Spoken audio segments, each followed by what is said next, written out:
ज्ञानती दीदी जिंदाबाद जिंदाबाद जिंदाबाद। राजकिशोर भैया जिंदाबाद जिंदाबाद जिंदाबाद। शाहबाद पंचायत के क्षेत्र संख्या 3 के पंचायत समिति कैसा हो, ज्ञानती दीदी जैसा हो। राजकिशोर भैया मत घबराना, जनता तेरे साथ है।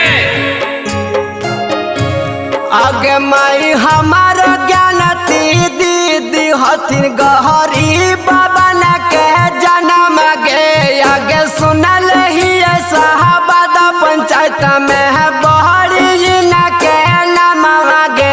आगे बहरी न के नाम गे, आगे सुंदर न के कम गे।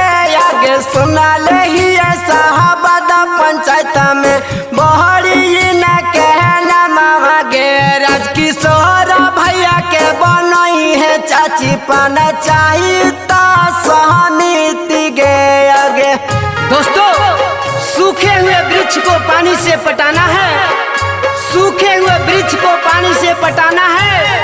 शाहबाद पंचायत में ज्ञानती दीदी को पंचायत समिति बनाना है। ज्ञानती दीदी मत घबराना, जनता तेरे साथ है। शाहबाद पंचायत के क्षेत्र संख्या 3 के पंचायत समिति कैसा हो, राजकिशोर भैया जैसा हो। राजकिशोर भैया मत घबराना, जनता तेरे साथ है। आगे माही दिलावा के साफ होती न महानमा के सच्चा गे। आगे सब उम्मीद बारबा से ज्ञानती दीदी अच्छा गे। आगे ज्ञानती दीदी अच्छा गे, आगे दिलावा के सच्चा गे। आगे हमारो राजकिशोर भैया के बनई है पंचायत समिति गे। आगे सुनल ही शाहबाद पंचायत में बहरी न के नाम गे। आगे दोस्तों, न पड़ना है चक्कर में, न पड़ेंगे घन चक्कर में, न पड़ना है चक्कर में, न पड़ेंगे घन चक्कर में। पंचायत समिति तो ज्ञानती दीदी को ही बनाएंगे, क्योंकि कोई नहीं है टक्कर में। ज्ञानती दीदी मत घबराना, जनता तेरे साथ है।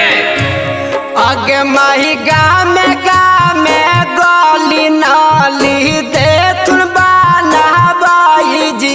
आज घर घर नाल जल दे तुन लगाबाई जी।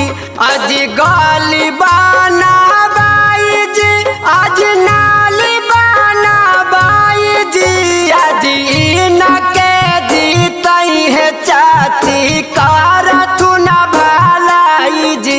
आज सुनल ही शाहबाद पंचायत में है बहरी न के कमामा जी। आज दोस्तों, पेड़ है नीम का तो क्या हुआ, हम उसे चंदन बना देंगे। पेड़ है नीम का तो क्या हुआ, हम उसे चंदन बना देंगे। राजकिशोर भैया वो इंसान है, अगर आप लोग को साथ मिला तो शाहबाद पंचायत को लंदन बना देंगे। शाहबाद पंचायत के क्षेत्र संख्या 3 के पंचायत समिति कैसा हो, राजकिशोर भैया जैसा हो। राजकिशोर भैया मत घबराना, जनता तेरे साथ है। आगे माही रासना की रासन दे तू नहीं दराया बास जी। राजकिशोर भैया पर कर चाची साहब भी साहबास जी। आज कर भी साहबास बहिनी दे तू सबके आवास जी। आज सुनल ही शाहबाद पंचायत में बहरी न के नाम जी। आज सुनल ही महासौरी प्रखंड में बहरी न के नाम जी। आज बहरी न के नाम जी, आज सुंदर न के कमाम जी। आज आबरी बनई है दीदी ज्ञानती दीदी के पंचायत समिति जी।